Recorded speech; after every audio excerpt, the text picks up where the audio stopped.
Jadi kita sangat senang masuk kelas yang pertama sudah lewat, itu Roma pasal 15 ya.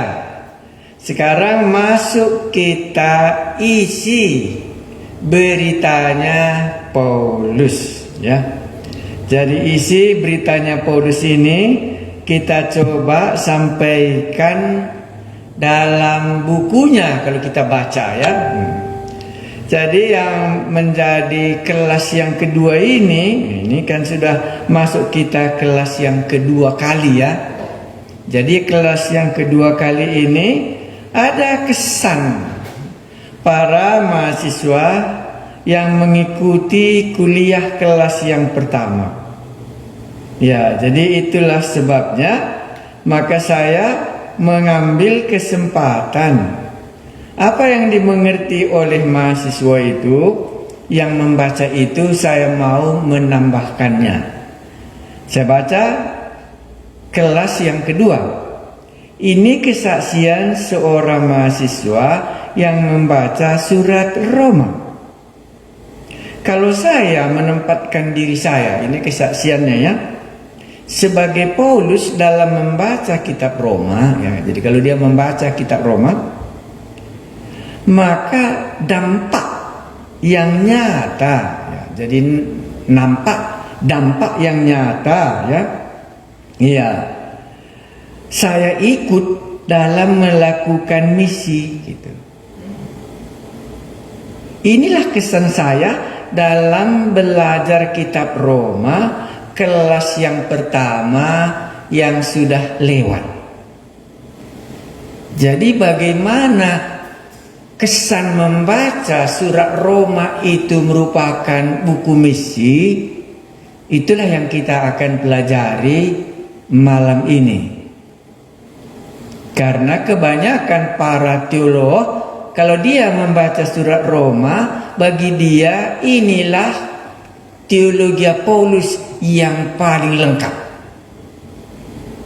Tetapi waktu kita membahas surat Roma, Paulus tidak memikirkan, tidak ada dalam pikirannya mau mengajar teologianya, tetapi dia mau mengungkapkan cerita misinya. Maka dia katakan, aku telah menyelesaikan di Asia dan sekarang aku mau ke Spanyol. Itulah kata yang paling mau diingat oleh orang Roma. Nah, jadi dalam berita isinya waktu dia melanjutkan misi itu, supaya orang Roma tahu apa yang sudah dikerjakannya selama ini. Makanya saya sambung kalau ada mahasiswa yang membaca surat Roma dan kesannya bahwa surat Roma ini adalah surat misinya Paulus. Pertama dia menceritakan apa yang dia sudah kerjakan selama ini sebelum dia mengunjungi Roma di Asia, termasuk di Korintus, termasuk di Efesus, termasuk di Filipi, termasuk di Tesalonika, termasuk di Pulau Siprus. Misinya yang pertama, misinya yang kedua, dan misinya yang ketiga sekarang katanya. Ya, dalam kehendak Allah aku mau mengunjungi kamu, dan sesudah itu kamu menolong aku untuk berangkat ke Spanyol untuk melanjutkan misiku.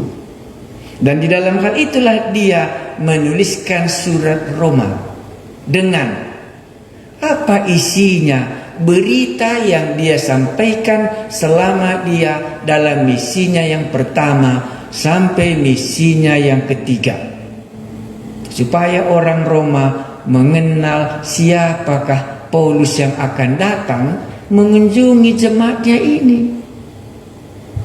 Nah, karena itu mari kita coba baca Roma pasal 1. Ya, itu kita coba lihat Roma pasal 1. Apa kesan Anda waktu membaca Roma pasal 1 ayat 16 dan 17. Mari kita berdoa. Hati kami tertarik dalam firman-Mu yang mengajari kami malam ini. Kalau selama ini kami membaca surat Roma, pikiran kami tertuju kepada teologi. Tetapi mungkin malam ini Roh Kudus akan mengajar dan membuka pikiran kami berbeda, yaitu akan memikirkan tentang misi, di mana Paulus sudah mengakhiri misinya ke Asia dan sekarang dia melanjutkannya ke Spanyol dan singgah di jemaat Roma. Dan dia menuliskan surat Roma kepada jemaat itu supaya jemaat Roma mengenal Paulus lebih dekat. Dan Paulus mau membagikan berkat rohani kepada jemaat ini, sehingga jemaat ini akan menolong misinya ke Spanyol. Kami berdoa supaya Roh Kudus yang menuliskan surat Roma meyakinkan di dalam hati kami bahwa kami sedang membicarakan misinya Paulus. Dan roh yang sama kami mohon hadir di tengah-tengah kami, supaya kami diangkatkan memikirkan misi. Kalau gereja memikirkan gereja, tetapi Paulus memikirkan misi. Kami mohon supaya Roh Kudus yang pernah memimpin kami dalam gereja perjanjiannya ini misi selama 20 tahun. Hari ini kami berdoa supaya roh yang sama akan memimpin kami satu persatu. Terpujilah nama-Mu yang memikirkan keselamatan dunia ini. Itulah Yesus Tuhan kami yang telah datang ke dunia dan berkata, pergilah, jadikanlah semua bangsa menjadi muridku, dan ketahuilah bahwa aku akan menyertai engkau sampai kepada akhir zaman. Terpujilah nama-Mu kalau ada firman-Mu yang sedang kami baca bersama-sama. Amin. Roma 1 ayat 16 dan 17 ya. Kita coba membacanya. Judulnya hukuman Allah atas kefasikan dan kelaliman manusia. Oh, ayat 18 ya. Oke, maaf. Saya baca ayat 16 di atasnya. Injil itu kekuatan Allah. Itulah terjemahan barunya. Sebab aku mempunyai keyakinan yang kokoh dalam Injil. Karena Injil adalah kekuatan Allah yang menyelamatkan setiap orang yang percaya. Pertama-tama orang Yahudi, tetapi juga orang Yunani. Sebab di dalamnya nyata kebenaran Allah yang bertolak dari iman dan memimpin kepada iman. Seperti ada tertulis, orang benar akan hidup oleh iman. Apa yang Anda bisa dapat tangkap dalam membaca ayat 16? Satu, saya ulangi. Sebab aku mempunyai keyakinan yang kokoh dalam Injil. Apa yang dimaksudkan Paulus di sini? Dia menyatakan keyakinannya kepada orang Roma. Jadi seorang Paulus sebagai utusan misi, Paulus harus mengungkapkan apa keyakinannya. Sebab aku, ini merupakan pengakuan pribadi Paulus kepada orang Rom. Sebab aku mempunyai keyakinan. Ditambahkannya tentang bagaimana keyakinannya itu kokoh ya. Ya, sebab aku mempunyai keyakinan yang kokoh dalam Injil. Ya, waktu saya pikir-pikir, apakah belum ada Injil Matius, Markus, Lukas, Yohanes di tengah-tengah jemaat orang Rom? maka Paulus masih perlu mengungkapkan keyakinannya tentang Injil. Apakah mereka sudah baca Injil? Jawab kita semua pasti sama ya. Kalaupun sudah, ya kemungkinannya Injil Markus. Karena surat ini ditulis, kita sudah belajar, kurang lebih juga tahun 55. Maka Rome belum menerima Injil. Matius, Markus, Lukas, Yohanes belum sampai di kota Roma mungkin pada waktu itu. Dan Paulus perlu mengungkapkan apa sebenarnya keyakinannya. Nah, ini kita dulu pertama, sebagai misi, Paulus menyatakan akan keyakinannya. Saya ulangi, sebab aku mempunyai keyakinan dalam Injil ini. Kokohnya saya lupakan supaya jangan kita lupa. Aku memiliki keyakinan dalam Injil ini. Apa itu? Injil ini adalah kekuatan Allah yang menyelamatkan. Misi tidak pernah berbicara kalau dia tidak menyatakan akan kepastian keselamatan itu. Supaya orang Roma tahu bahwa yang akan datang ke sini ini ialah yang memiliki keyakinan tentang Injil itu, bahwa Injil itulah yang menyelamatkan. Bukankah itu berita misi? Apakah itu berita teologi? Bukankah itu berita misi, berita keselamatan? Satu lagi saya seringkali senang bacanya, itu dalam 2 Korintus ya. Itu juga kurasa senang saya bacanya, 2 Korintus pasal 3. 2 Korintus pasal 3 2 Korintus pasal 4 ya, 2 Korintus pasal 4 itu ayat 13 ya, saya baca 2 Korintus 4:13. Namun karena kami memiliki roh iman yang sama. Roh iman yang sama itu mengenai Injil tadi ya, Anda bisa baca di atasnya. Namun karena kami memiliki roh iman yang sama, seperti ada tertulis, aku percaya, sebab itu aku berkata-kata. Ini dari kitab Mazmur dikutipnya. Maka kami juga percaya, dan sebab itu kami juga berkata-kata. Karena kami tahu ada apa tadi? Percaya, ada tahu. Mungkin Anda katakan teologi itu kan tahu Pak. Boleh. Karena kami tahu bahwa Ia yang telah membangkitkan Tuhan Yesus akan membangkitkan kami juga bersama-sama dengan Yesus. Dan Ia akan menghadapkan kami bersama-sama dengan kamu kepada dirinya. Karena ada keyakinan itulah, maka Paulus berkata-kata. Dengan kata lain, mungkinkah aku percaya dan aku tidak berkata-kata? Saya pernah bayangkan ini di tengah jalan. Ada lubang dalam.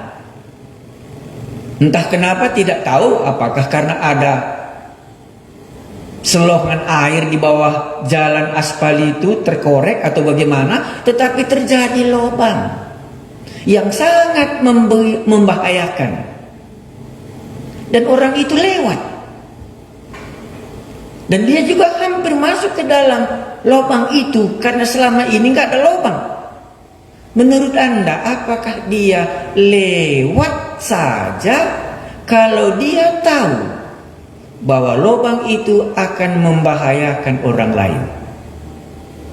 Maka seringkali kalau dia sudah tahu dan dia percaya dan dia tahu, biasanya diberhentikannya kendaraannya, baru ditaruhnya tanda di situ. Tanda ataukah ditaruhnya batu, atau diambilnya pohon, ditegakkannya di situ supaya orang lain bisa melihat ada lubang di tempat itu. Jangan kau lewat dari situ, nanti kau berbahaya. Kepada orang Roma, Paulus mengatakan ini, aku memiliki keyakinan inilah. Karena aku memiliki keyakinan ini, maka aku berkata-kata, itulah alasanku untuk pergi ke Roma. Karena aku yakin bahwa Injil inilah satu-satunya yang dapat menyelamatkan orang. Yakinkah Anda Injil itu cuma satu-satunya untuk menyelamatkan orang? Yakinkah Anda satu-satunya membuat orang tidak masuk ke dalam lubang itu? Anda akan menaruh tanda di situ? Kurasa Anda akan mengatakan benar. Makanya tidak mungkin ada keyakinan. Keyakinanku ini lubang, orang akan jatuh ke situ. Pasti ada tindakanku, menaruhkan batu tanda berbahaya di situ, atau kutaruhkan sesuatu sehingga orang pay attention terhadap hal itu, sehingga dia bisa terhindar. Karena aku yakin itu lubang dan aku tahu itu membahayakan dia, tidak mungkin ku diamkan. Itu hanya soal kejadian di tengah lalu lintas. Dalam lalu lintas perjalanan kita ini, bisakah kita mengatakan itu? Karena aku yakin, maka aku menyatakannya kepadamu. Itulah pertama, maka Paulus menyatakan berita misinya, baik misinya yang pertama dan maupun misinya kalau nanti dia pergi ke Spanyol. Karena aku memiliki, sebab aku mempunyai keyakinan yang kokoh dalam Injil. Karena Injil adalah kekuatan Allah. Jadi Paulus menyadari sungguh-sungguh Injil inilah cuma kekuatan Allah yang bisa menyelamatkan. Itu kita belum eksegese. Apa maksudnya Injil kekuatan Allah? Kita belum masuk di situ. Yang kita mau coba satu sisi saja. Aku percaya, itu kata Paulus, pengakuannya. Dan pengakuannya inilah membuat dia bertindak, melakukan misi. Pengakuan tidak pernah abstrak, tapi masuklah dia ke dalam tindakan action untuk menyelamatkan orang itu tadi. Baru kedua disambungnya apa? Sebab di dalamnya nyata kebenaran Allah. Ini pun mungkin sangat sederhana sekali. Kalau Anda mau membahasnya, eksegesinya boleh. Maksudnya itu apa? Di dalam Injil itulah cuma bisa kita dibenarkan, atau lebih tepat, di dalam Injil itulah kita bisa benar di hadapan Allah. Allah yang membuat kita benar. Ini saya tidak uraikan lebih dalam karena nanti kita masuk eksegesinya. Tetapi dasar yang pertama, kalau kita membaca surat Roma ini, kita tahu bahwa ini berita pengakuan iman Paulus supaya orang Roma tahu siapa Paulus yang akan datang ini. Samakah keyakinan kami dengan keyakinan dia? Inilah yang saya maksudkan tadi. Pasti kalau kita bisa baca, tidak bisa tidak. Kalau aku yakin bahwa inilah yang menyelamatkan manusia, tidak mungkin aku mendiamkannya. Saya ulangi, kalau aku memang memiliki keyakinan bahwa disinilah cuma dasar keselamatan supaya bisa orang keluar dari hukuman neraka, tidak mungkin aku mendiamkannya. Dalam zaman kita ini semua orang berusaha menemukan obat COVID. Dan kalau seandainya sampai sekarang ini, kalau ada orang yang dapat menemukan obat COVID itu, saya kira cepat-cepat dia mengungkapkannya supaya orang lain bisa diselamatkan dari bahaya itu. Tidak mungkin dia mendiamkannya. Inilah Paulus. Yang berikutnya ayat 14 saya buat di sini, naik ke atas. Aku berhutang baik kepada orang Yunani maupun kepada orang Saya ulangi, aku berhutang baik kepada orang Yunani maupun kepada orang bukan Yunani, baik kepada orang terpelajar maupun kepada orang tidak terpelajar. Itulah sebabnya aku ingin untuk memberitakan Injil kepada kamu juga yang diam di Roma. Ngapain dia ke Roma? Karena dia ada utangnya. Waktu ku cari semua di dalam buku-buku, ini nggak keluar. Kenapa Paulus kok merasa berutang? Kalau tadi itu merupakan keyakinannya, sekarang dia mengungkapkan, aku berutang kepadamu. Kapan Paulus berutang kepada jemaat Roma? Padahal dia belum pernah ke sana. Adakah perasaan berutang? Makanya kalau kita merasa berutang, ya sebenarnya kita harus membayarnya. Saya baca sekali lagi, aku berhutang. Ini kata yang tidak bisa kita lupa. Aku berhutang.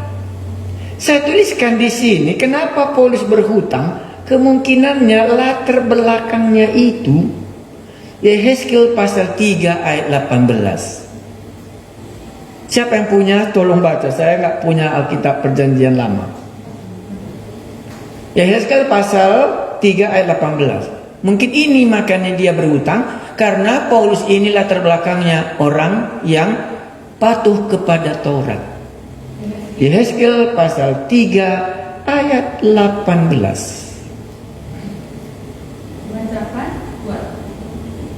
Kalau aku berfirman kepada orang jahat, engkau pasti dihukum mati, dan engkau tidak memperingatkan dia atau tidak berkata apa-apa untuk memperingatkan orang jahat itu dari hidupnya yang jahat, supaya ia tetap hidup, orang jahat itu akan mati dalam kesalahannya.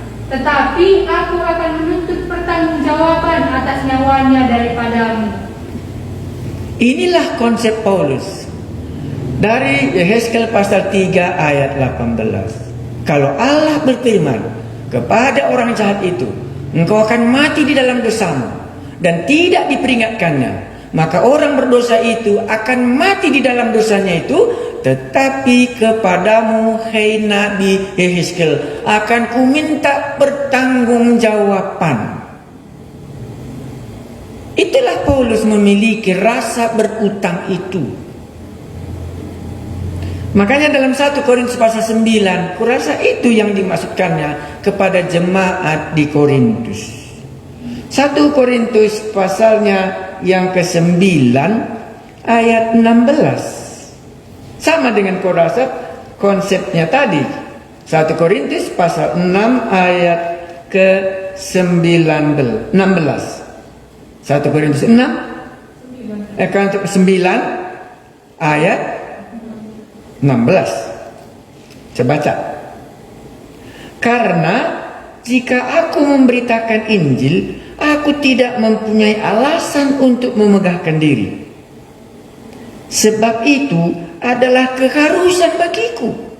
Baru disambungnya, celakalah aku jika aku tidak memberitakan Injil. Dikutipnya dari Yehezkiel pasal 3 ayat 18 tadi, celakalah dia kalau dia tidak menyatakan kepada orang berdosa itu, supaya orang berdosa itu bertobat, supaya orang yang berdosa ini bisa diselamatkan. Maka dipakai jasnya, celakalah aku kalau aku tidak mengabarkan Injil. Makanya dia berkata, aku berhutang. Pengakuannya, ya, ini yang paling enak bagi saya dalam dunia misi. Masih keluar pengakuan dirinya, siapa dia? Kita ulangi, masih keluar pengakuan dirinya, siapa dia? Ya, aku ini memiliki keyakinan yang satu ini. Aku ini berutang kepadamu, hai orang Roma. Makanya tadi saya buat ilustrasinya, jalan yang ada lubang dan kita lewat dan kita tidak menutupnya. Kita akan di dalam hati nurani kita, seandainya waktu kita lewat ada orang meninggal di dalam lubang, yang tadi kita sudah lihat dan kita tidak memberikan apa-apa, maka seumur hidup kita akan berkata, akulah membuat orang itu masuk ke dalam lubang itu karena nggak kubuat tanda waktu aku lewat, waktu kulihat malapetaka itu. Paulus berkata, aku berhutang. Paulus sebagai misioneri mengakui ada utangnya. Celakalah aku kalau aku tidak mengabarkan Injil. Bolehkah kita mendengar hamba Tuhan hari ini masih memiliki konsep yang demikian? Ya, mereka membaca teologi Paulus hebat-hebat. Mereka mengakui surat Roma ajaran yang paling hebat. Tapi sampaikah pengakuan si pengajar itu? Saya ulangi, sampaikah pengakuan si pengajar teologi surat Roma ini berkata, aku berhutang kepadamu karena itu celakalah aku kalau aku tidak memberitakan Injil kepadamu, hai orang Roma. Atau dia katakan apa? Ini tafsiran yang benar, ini yang begini, ini yang ajaran yang benar. Oh, kita hanya dibenarkan di hadapan Allah oleh karena nama ini, karena nama Yesus. Siap itu, tulis buku, mati dikuburkan, maka buku itu pun buku lagi, dibaca lagi, tapi enggak satu pun memperingatkan orang berdosa itu. Maka Paulus berkata, celakalah aku harus bayar utang itu. Makanya tidak salah kalau kita membaca surat Roma, itu mesti kita baca dalam konsep misi yang Paulus katakan, celakalah aku kalau aku tidak mengabarkan Injil. Aku berhutang baik kepada orang Yahudi maupun yang bukan Yahudi. Karena itu, hai orang Roma, aku datang untuk membayar utang Injil itu kepadamu. Masih adakah menurut Anda hari ini, termasuk semua hamba-hamba Tuhan, merasa masih berutang? Kalau orang itu dikuburkan tanpa pernah mendengar Injil, adakah dalam hati kita, aku celaka karena tidak kuperingatkan dan orang ini sudah mati? Adakah kita merasa diri kita, aku berutang? Saya baca kedua ayat ini sebelum kita masuk berikutnya. Aku berutang baik kepada orang Yunani. Tahu anak orang Yunani ya, karena pada waktu itu orang Yunani itu dianggap orang yang punya kebudayaan di dalam kekuasaan Rom ya. Baik kepada orang terpelajar ya, orang-orang pintar, maupun kepada orang-orang yang tidak terpelajar, yang tidak mempelajari kebudayaan orang Yunani. Itulah sebabnya. Wah, bagus ya. Itulah sebabnya aku ingin untuk memberitakan Injil kepada kamu juga yang diam di Roma. Bukankah itu buku misi? Bukankah itu buku misi? Atau surat Roma, buku teologi? Mungkin kita katakan teologi yang benar, Pak, pasti menghasilkan penginjilan. Benarkah? Lihat kenyataannya. Lihat realitanya. Lihat realitanya, ahli-ahli teologi surat Roma. Adakah perasaannya berutang Injil? Kalau dia tidak bayar, dia nanti akan celaka. Paulus memiliki keyakinan. Karena aku memiliki keyakinan, karena itulah aku berkata-kata. Keyakinan tidak pernah bisa disimpan. Ini buku misi. Mari kita lanjutkan yang kita lihat sesudah ini. Pasal 2 saya tidak lihat. Saya langsung masuk pasal 3. Yang paling kokoh pasal 3 semuanya kita tahu. Roma 3 ayat 23. Saya baca, kita ulangi supaya segar sedikit iman kita. Karena semua orang telah berbuat dosa dan telah kehilangan kemuliaan. Misi harus menyatakan dosa. Hebat ya. Misi harus menyatakan dosa. Maka waktu Allah berjumpa dengan Adam dan Hawa, Adam, di manakah engkau? Telah kau makankah buah batang kayu yang kularang itu? Allah menyebutkan bahwa dia sudah berdosa. Bukan aku, ular itu katanya. Anda sudah tahu ceritanya. Tetapi Paulus mengingat hal itu. Semua orang sudah berdosa. Karena semua orang telah berbuat dosa dan telah kehilangan kemuliaan Allah. Kalau dia sudah berbuat dosa dan telah kehilangan kemuliaan Allah, apalagi buat obatnya? Mungkin Anda akan katakan dalam zaman Paulus ini kan sudah lengkap hukum Taurat. Iya, makanya muncul ayat 20. Sebab tidak seorang pun yang dapat dibenarkan di hadapan Allah oleh karena melakukan hukum Taurat. Karena justru oleh hukum Taurat orang mengenal dosa. Berarti kalaupun pada waktu itu ada Taurat, Taurat itu tidak bisa menyelamatkan orang berdosa tadi, karena dari hukum Taurat itu menyadari cuma dirinya orang berdosa. Seolah-olah Paulus di sini katakannya, sudah ada Taurat itu, katanya. Tapi Taurat ini tidak menyelamatkan. Taurat itu seperti alat periksa, katanya. Kalau ada alat periksa menunjukkan kita ini sudah kena penyakitan, apa obatnya, katanya. Jadi bagi Paulus Taurat itu seringkali menyebutkan itu alat periksa menunjukkan berapa dalamnya kanker penyakit yang sudah kita miliki dalam dosa itu. Makanya Taurat yang diberikan Allah di dalam Gunung Sinai itu, undang-undang itu semua tidak pernah bisa menyelamatkan. Kalau begitu apa yang bisa menyelamatkan? Nah, muncul lagi kita jumpa ayat 24. Jadi 23-24. Dan oleh kasih karunia telah dibenarkan dengan cuma-cuma karena penebusan dalam Kristus Yesus. Misi belum pernah hanya mengungkapkan penyakit. Misi belum pernah hanya membicarakan undang-undang agama. Tetapi misi akan menceritakan ini obatnya bagi semua orang yang berdosa itu. Oleh kasih karunia dibenarkan dengan cuma-cuma karena penebusan dalam Kristus Yesus. Orang Roma tahu hal itu nantinya. Ayat 25 lanjut. Kristus Yesus telah ditentukan Allah menjadi jalan pendamaian karena iman dalam darahnya. Hal ini dibuatnya untuk menunjukkan keadilannya, karena ia telah membiarkan dosa-dosa yang telah terjadi dahulu pada masa kesabarannya.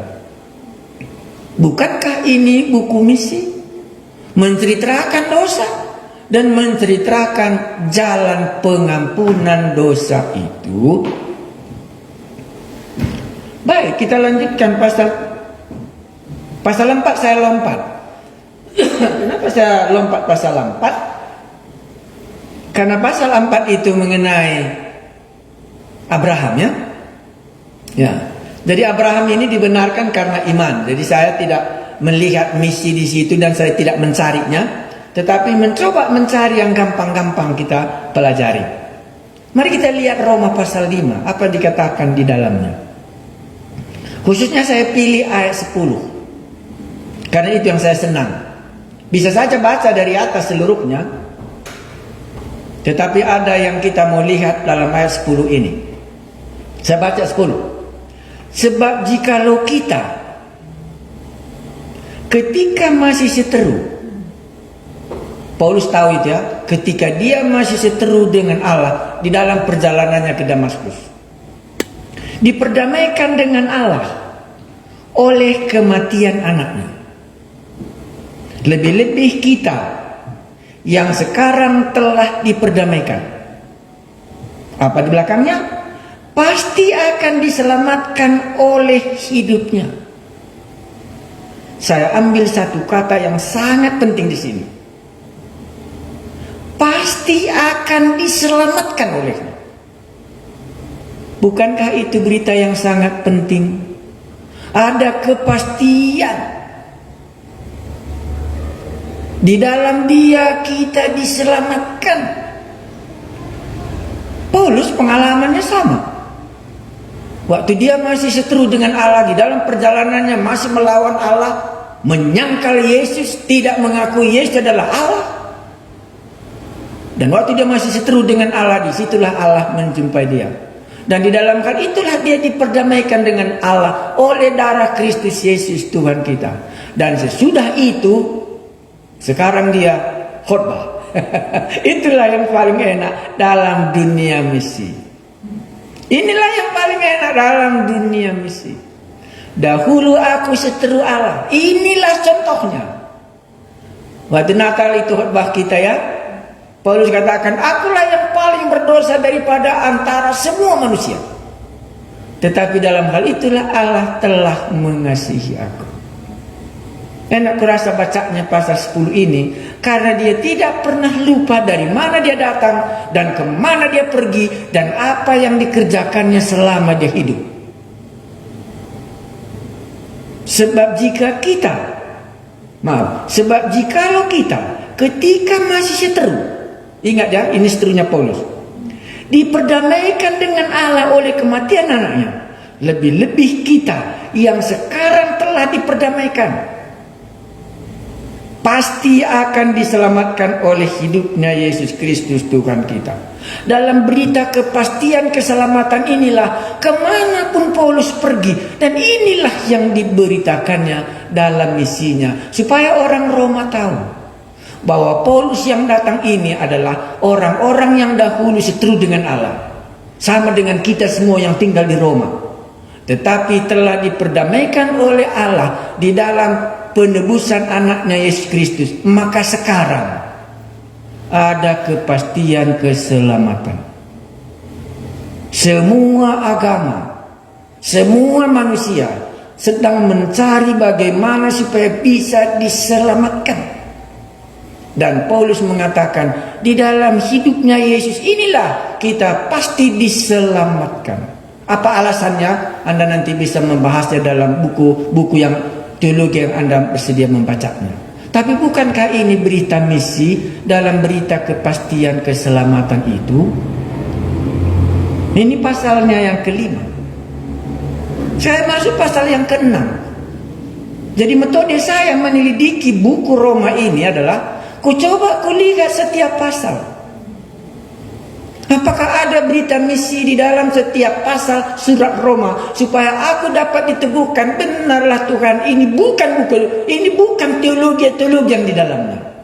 Ini yang di dalamnya adalah buku misi yang bisa memberikan pengharapan kepada orang yang masih seteru dengan Allah dan dapat diperdamaikan dalam Kristus Yesus, dan ada kepastian keselamatan itu. Sama dengan cara menyelidiki Injil Yohanes. Cara menyelidiki Injil Yohanes temanya adalah hidup yang kekal di dalam Yesus Kristus, dan Anda bisa menyelidikinya itu dalam setiap pasal. Mari kita masuk pasal 6. Masih banyak ya, saya lompat-lompat ya, karena tidak semua kita sepintar orang ya. Jadi apa yang bisa Anda dapat, itu yang saya mau sampaikan. Kalau pasal 6 itu pasti kita ingat buku yang ayat yang paling banyak dibaca di dunia ini ialah Roma 6 ayat apa? 23. Iya, jadi Roma 6:23, ayat yang banyak juga menyelamatkan orang berdosa. Saya ulangi. Roma 6:23, firman Tuhan yang paling banyak menyelamatkan orang berdosa. Supaya kita tidak akan tergiur dengan ahli-ahli teologi yang hanya mengungkapkan tapi tidak ada actionnya di dalam mencari orang berdosa turun ke lembah maut di mana orang berdosa itu tinggal. Paulus itulah yang diceritakannya. Roma 6 ayat 23, enak ya? Saya baca. Sebab upah dosa ialah maut. Ngerti kita? Upah dosa itu maut, itu enggak saya uraikan.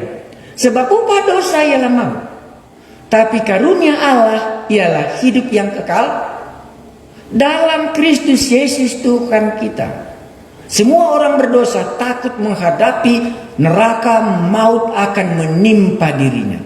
Tapi enggak ada juga jawabannya, kecuali di dalam Yesus Kristus Tuhan kita. Paulus sudah memiliki hal ini. Maka kalau mau Anda uraikan kan bisa juga lebih panjang ya. Oh, ini kan 2 bagian, Pak. Apa? Upah dosa itu maut. Kedua apa? Kasih karunia Allah. Itu apa? Oh, hidup kekal. Di mana? Dalam Kristus Yesus Tuhan kita. Bukankah ini misi? Membawa kasih karunia Allah. Di mana? Dibawa kasih karunia Allah. Injil inilah kekuatan Allah. Ini buku misi. Menceritakan kasih Allah ke tengah-tengah dunia ini, supaya upah dosa maut itu bisa mereka lepas daripadanya. Ini pasal 6. Sekarang kita masuk pasal 7. Ini paling senang saya. Pasal 7 ayat 23. Nanti Anda bisa membacanya semua pasal ya. Ya, karena kita nggak semuanya kali kita baca, karena ini sudah masuk kelas kedua. Jadi 1 semester itu cuma 14 kali kuliah ya. Mari kita lihat Roma 7. Yang senang saya membacanya itu ayat 24. Apa ayat 24? Saya baca. Aku manusia celaka. Siapakah yang akan melepaskan aku dari tubuh maut ini? Upah dosa adalah maut. Syukur kepada Allah oleh Yesus Kristus Tuhan kita. Bukankah ini buku misi? Saya ulangi sekali lagi supaya kita bisa. Kalau Anda membaca ayat 24 itu apa? Bukankah itu sama dengan ayat pasal 1 tadi? Ayat 14, aku berhutang. Pengakuan Paulus. Ayat 16, aku yakin. Sekarang pengakuan Paulus apa? Aku manusia celaka. Jadi sadar Paulus ini, dia manusia celaka. Dan dia mencari siapakah yang dapat menyelamatkan aku. Rupanya inilah pergumulan Paulus sebelum dia bertemu dengan Kristus. Entah apa pergumulannya di baliknya itu, Anda bisa baca mulai dari ayat 1. Tetapi dalam semua pergumulannya sampai dia satu keputusan. Aku ini manusia celaka. Dan manusia celaka inilah yang perlu sekali mendapat kabar keselamatan dalam Yesus Kristus Tuhan kita. Sampaikah kita pengakuan diri kita, aku ini manusia celaka? Jadi berapa sudah pengakuan Paulus kita dengar? Boleh Anda catat. Nanti Anda akan baca di dalam Roma ini apa saja pengakuan Paulus terhadap dirinya. Dan apa saja pengakuan Paulus terhadap Yesus itu siapa. Anda bisa baca, aku berhutang. Aku punya keyakinan yang kokoh. Sekarang jumpa kita, semua orang sudah berdosa. Upah dosa adalah maut. Semua dia tahu itu. Dan sekarang dia berkata, aku manusia celaka. Anda bisa bayangkan perasaan Paulus waktu menyatakan itu, aku manusia celaka. Itulah keadaan hidupnya selama dia sebelum berjumpa dengan Kristus. Makanya dia katakan dalam ayat 24, aku manusia celaka. Saya tidak bahas apa pergumulannya. Aku manusia celaka. Siapakah oknum? Siapakah yang akan melepaskan aku dari tubuh maut ini? Syukur kepada Allah oleh Yesus Kristus Tuhan kita. Orang Roma tahu, ini yang datang ini orang yang celaka dahulu. Tetapi sekarang dia sudah diselamatkan oleh Yesus Kristus. Mari kita sambut dia. Jadi Paulus tidak menyembunyikan pergumulannya sebelum dia menerima Yesus.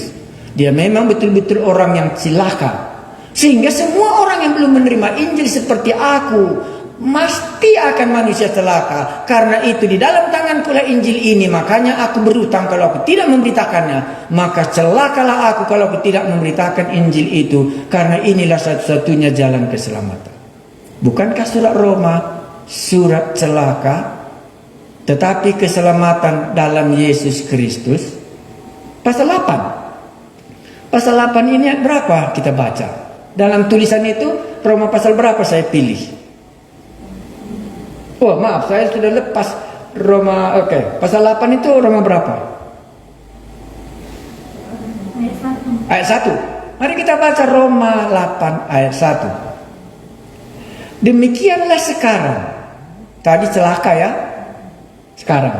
Demikianlah sekarang tidak ada penghukuman bagi mereka yang ada di dalam Kristus Yesus. Jadi sebenarnya ayat 24, 25, 26 dan pasal 1 ayat 8. Inilah apa yang dapat dibuat oleh Yesus. Demikianlah sekarang tidak ada penghukuman bagi mereka yang ada di dalam Kristus Yesus. Karena Roma pasal 5, siapa yang ada dalam Kristus, dia sudah dibenarkan oleh Allah ya. Jadi kalau dia ada di dalam Kristus, maka penghukuman tidak akan menimpa dirinya lagi. Inilah berita yang sangat penting. Karena semua orang mengharapkan hukuman akan menimpa dirinya kalau dia belum bertobat. Upah dosa dalam maut, dan itulah dibawanya ke kuburan. Tetapi Kristus, siapa yang ada di dalam Kristus, dia tidak perlu lagi menjalani hukuman itu. Inilah berita yang sangat dinanti-nantikan semua manusia. Saya tutup terakhir. Pasal 9 kita tahu itu ceritanya. Hubungannya dengan umat Israel yang menolak Injil. Ya, itu kan berita misi. Sekarang saya langsung masuk pasal 10. Ya, pasal 10 mari kita baca ayat 1 ya. Itu yang sangat senang saya. Pasal 10 Roma pasal 10. Dalam semua pengajarannya itu ditutupnya Roma pasal 10. Nanti masuk dia pasal 11, itu kembali dia berbicara soal sisa-sisa Israel, dan sesudah itu dia masuk etika orang Kristen. Pasal 10 apa? Yang sangat saya senangi, dan ini didengar oleh orang Rom, penerima surat Roma. Saudara-saudara, keinginan hatiku. Bagus ya. Anda sudah tahu tadi apa yang diungkapkan Paulus dalam hatinya semua. Mulai dari pasal 1, aku berhutang, aku memiliki keyakinan semua orang berdosa, upah dosa adalah maut, aku ini manusia celaka, di dalam Kristus tidak ada lagi penghukuman. Sekarang ditutupnya dengan doa ayat 10. Pasal 10. Makanya kembali lagi kita, orang yang punya teologi yang benar itu ada sangkut pautnya dengan keinginan hati. Sesudah dia tahu semua kebenaran yang diucapkan oleh Allah, muncullah doa di belakangnya, barulah benar. Saudara-saudara, keinginan hatiku dan doaku kepada Tuhan ialah supaya mereka diselamatkan. Tentu Anda akan katakan, siapa yang diselamatkan itu? Bisa Anda uraikan, tetapi mari kita berhenti dalam ayat 1 dulu. Sesudah kita mengerti semua kebenaran jalan keselamatan ini, Paulus sebagai misi ditutupnya dengan hatinya ke hadapan Allah. Supaya orang Roma tahu bahwa memang benar-benar Allah itulah menjadi saksinya di dalam semua apa yang dikatakannya. Itulah sifat Paulus salah satu. Allah itu menjadi saksiku. Supaya orang-orang yang mendengarkan khotbahnya tahu bukan manusia yang menjadi saksi, tetapi Allah yang menjadi saksi. Apa yang dia katakan itu di sini? Saudara-saudara, keinginan hatiku dan doaku kepada Tuhan, ini jauh maksudnya, supaya mereka diselamatkan. Tadi semua orang diberitakannya Injil ya. Ya, jadi bisa kita lanjutkan ayat 2 supaya nggak ngantung. Sebab aku dapat memberi kesaksian tentang mereka, bahwa mereka sungguh-sungguh giat untuk Allah, tetapi tanpa pengertian yang benar. Dilihatnya pasal 9 ya. Bagaimana orang Israel itu giat kali untuk Allah, tapi tanpa kebenaran. Sebab oleh karena mereka tidak mengenal kebenaran Allah, dan oleh karena mereka berusaha untuk mendirikan kebenaran mereka sendiri, maka mereka tidak takluk kepada kebenaran Allah. Sebab Kristus adalah kegenapan hukum Taurat, sehingga kebenaran diperoleh tiap-tiap orang yang percaya. Dalam tulisan ini saya buat sangat sederhana, saya rasa. Saya baca sebelum kita akhiri kelas malam ini. Saya baca di dalam yang saya buat, Roma pasalnya yang ke-10. Saudara-saudara, keinginan hatiku dan doaku kepada Tuhan ialah supaya mereka diselamatkan. Ini sangat menarik bagi saya.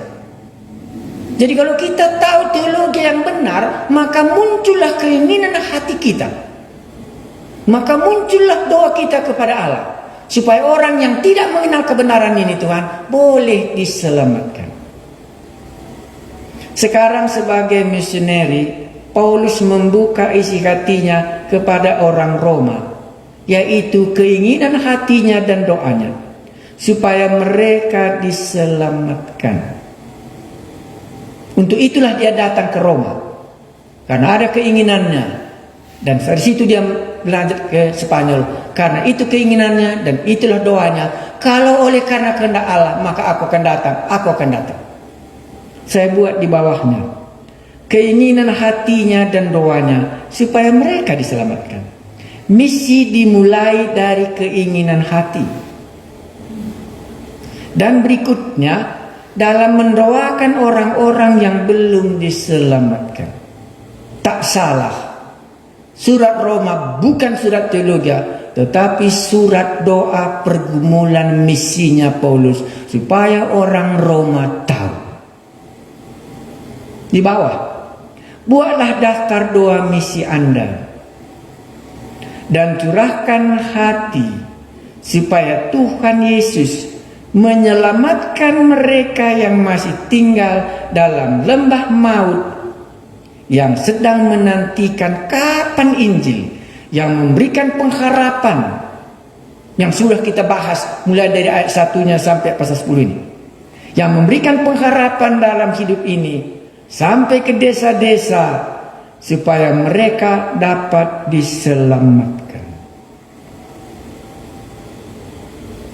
Inilah kesimpulan kelas yang kedua ini. Mari kita ambil sikap sebagaimana Paulus sudah mengetahui semua orang berdosa dan upah dosa adalah maut. Sudah tahu Paulus, aku ini manusia celaka, siapa yang dapat menyelamatkan aku? Aku tahu mereka itu giat sekali untuk Allah, tapi tanpa kebenaran. Orang yang sesat di tengah-tengah bangsanya sendiri. Tetapi Paulus tidak mengkritik. Tidak mengkritik orang itu. Tidak mengkritik bagaimana nasib orang itu. Tetapi dia membuka isi hatinya. Saudara-saudara, keinginan hatiku dan doaku kepada Yesus Tuhan kita itu, supaya mereka diselamatkan. Mungkin Anda bisa tahu bagaimana gambaran keagamaan pada waktu Rom. Nanti kita akan masuk pasal 1, supaya nanti bisa kita melihat apa isinya doa Paulus ini dalam Roma pasal 10. Kalau nanti kita lihat pasal 1, dan kalau nanti kita lihat pasal 2, pasal 3, pasal 4, pasal 5, dan sampai pasalnya yang ke-9, apa isinya? Kenapa Paulus ini begitu gigih mendoakan orang ini supaya mereka dapat diselamatkan? Kalau orang-orang Israel ini sudahnya beribadah kepada Allah tapi tanpa kebenaran, dan mereka mendirikan kebenarannya sendiri. Bolehkah kita tutup kelas nomor 2 ini? Kelas yang kedua ini, semua pendengar membuat daftar doa misi. Kalau kita sudah tahu, aku berhutang, aku yakin dahulu aku masih seteru Allah, tetapi dibenarkan, maka sekarang pasti aku dibenarkan. Siapa yang ada dalam Kristus tidak ada lagi menjalani hukuman. Aku manusia celaka, Kristus telah menyelamatkannya. Bisakah muncul doa kita? Mungkin Anda belum pernah diajar bagaimana membuat doa misi. Waktu saya mulai mengabarkan Injil di daerah di mana saya tinggal, umumnya saya memiliki daftar doa. Kampung ini aku sudah mengabarkan Injil, tahu aku nama-nama mereka dan kudoakan. Dan datang hari Rabu, aku mendoakan daftar misiku yang berikutnya. Ada buku misiku, ada topik doaku, ada isi teologianya. Bolehkah kita malam ini, Tuhan, aku tahu buku Roma ini adalah buku misi dan diakhiri dengan doa. Maka mulailah aku membuat isi doaku. Maka kau akan mendoakan bangsa ini. Kalau Anda mau bertanya, sekarang misi yang mana sedang kita kerjakan, Anda boleh bertanya. Supaya Anda bisa mengambil bagian doa. Kalau itu keinginan. Makanya Paulus tidak memaksa. Apa katanya tadi? Keinginan hatiku hai orang Roma. Dan doaku kepada Allah yang Maha Kuasa, kepada Tuhan, kepada Yahweh, supaya mereka itu diselamatkan. Tadi diajar dia, tetapi sekarang masuk pengenalan diri Paulus sendiri. Dia bukan mengajarkan teologianya ini kepada orang Rom, tetapi dia menyatakan isi hatinya. Inilah yang keyakinanku yang kokoh, dan aku berutang, dan aku tahu semua orang berdosa, dan aku tahu bahwa dosa adalah maut, dan aku tahu siapa yang di dalam Kristus tidak ada lagi penghukuman. Sekarang aku punya kerinduan dan keinginan dalam hatiku untuk berdoa kepada Allah. Semuanya misi dimulai dengan doa, supaya orang-orang yang di dalam neraka, yang di dalam maut, yang celaka seperti Paulus tadi, boleh keluar daripadanya. Kalau dimulai dengan daftar doa, buatlah doa Anda. Misi kedua ini kita akhiri dengan secara pribadi membuat daftar isi doa Anda, sehingga Anda dapat merasakan, rupanya selama ini belum pernah aku memikirkan orang yang ada di dalam maut, orang yang di dalam celaka. Belum pernah aku memikirkan aku berutang. Aku sudah diselamatkan, hore, puji Tuhan. Belum pernah aku merasa berutang. Dan sekarang ini Tuhan mengatakan, mari kita berdoa. Keinginan hatiku dan doaku, supaya orang di dalam lembah maut itu diselamatkan. Mari kita berdoa. Mungkin Anda akan berkata, siapakah kudoakan? Jawabnya tidak payah. Paulus sedang mendoakan Spanyol. Itu dalam cerita ini. Paulus sedang memikirkan orang Israel yang taat tetapi tidak mengerti kebenaran. Dan Roh Kudus akan menunjukkan dalam hati Anda suku yang mana yang Anda mau doakan, negara yang mana yang Anda mau doakan, supaya orang itu dapat mendengar Injil. Desa yang mana Tuhan akan taruh di dalam hati kita. Karena misi adalah kehendak Allah. Kalau kita memanjatkannya, supaya orang berdosa itu diselamatkan. Keinginan dan doa kami bersama-sama malam ini kepadamu. Itulah Yesus Juru Selamat kami yang telah melepaskan kami dari tubuh celaka ini. Di dalam Yesus Kristus dosa kami diampuni. Dahulu kami seteru Allah, tetapi sekarang telah diperdamaikan oleh darah Kristus, maka pastilah kami akan diselamatkan. Sekarang keinginan hatiku dan doaku seperti pengakuan Paulus secara pribadi, supaya orang-orang yang belum diselamatkan itu boleh diselamatkan. Karena itu tolonglah kami semua yang mendengarkan kelas surat Roma ini, supaya kuasa Roh Kudus mengingatkan di dalam hati kami, mencatatkannya di dalam Alkitab kami.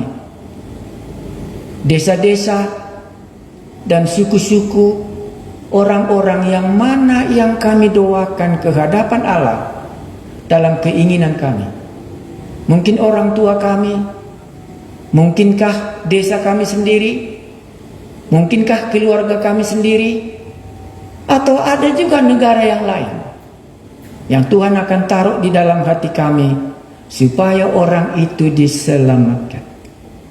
Kami datang memuji nama-Mu setelah kami belajar isi berita Paulus di dalam surat Roma adalah isi berita keselamatan bagi orang yang hidup di dalam maut. Damai sejahtera-Mu kiranya memenuhi hati kami, dan Roh-Mu yang kudus yang ada di dalam hati kami mengajari kami untuk memanjatkan doa kehadapan-Mu supaya orang-orang yang belum diselamatkan dapat diselamatkan. Terpujilah nama-Mu, Yesus Kristus Tuhan kami. Amin. Baik, sampai di sini. Selamat malam, sampai ketemu lagi hari Rabu yang akan datang.